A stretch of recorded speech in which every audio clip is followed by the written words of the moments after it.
শিক্ষিত বেকার আশঙ্কাজনক হারে বেড়েছে বলে জানান শিক্ষা উপদেষ্টা ওয়াহিদ উদ্দিন মাহমুদ। এ সময় উচ্চশিক্ষায় পাবলিক বিশ্ববিদ্যালয়ের অধঃপতনে হতাশা প্রকাশ করেন তিনি। মন্তব্য করেন, শিক্ষক ও শিক্ষার্থীদের রাজনৈতিক লেজুর বৃত্তির কারণে শিক্ষার মান কমেছে। রবিবার সকালে রাজধানীতে এক সেমিনারে এসব কথা বলেন উপদেষ্টা। ছাত্র জনতার গণ অভ্যুত্থানের পর শিক্ষা খাত ও শিক্ষা প্রতিষ্ঠানে সংস্কারের দাবি ওঠে।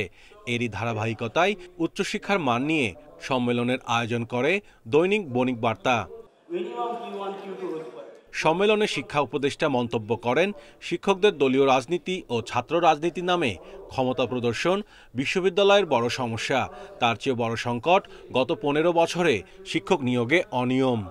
আমাদের উচ্চশিক্ষার পরিবেশ, বিশেষ করে পাবলিক বিশ্ববিদ্যালয়গুলোতে এটা ক্রমাগতভাবে অধঃপতিত হয়েছে। এর পেছনে যে কারণগুলো আছে সেগুলো আমাদের সবাই জানা। এর মধ্যে আছে শিক্ষকদের দলীয় ক্ষতি নেই, লেজুর ভিত্তির দলীয় রাজনীতি, ছাত্র রাজনীতির নামে দখলদারিত্ব এবং দুর্বৃত্তায়ন, এগুলো সবই আমরা জানি।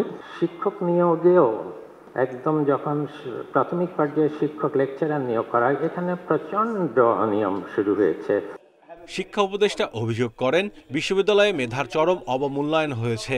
জেলায় জেলায় সরকারি বিশ্ববিদ্যালয় করা হলেও যোগ্য শিক্ষকের অভাব রয়েছে।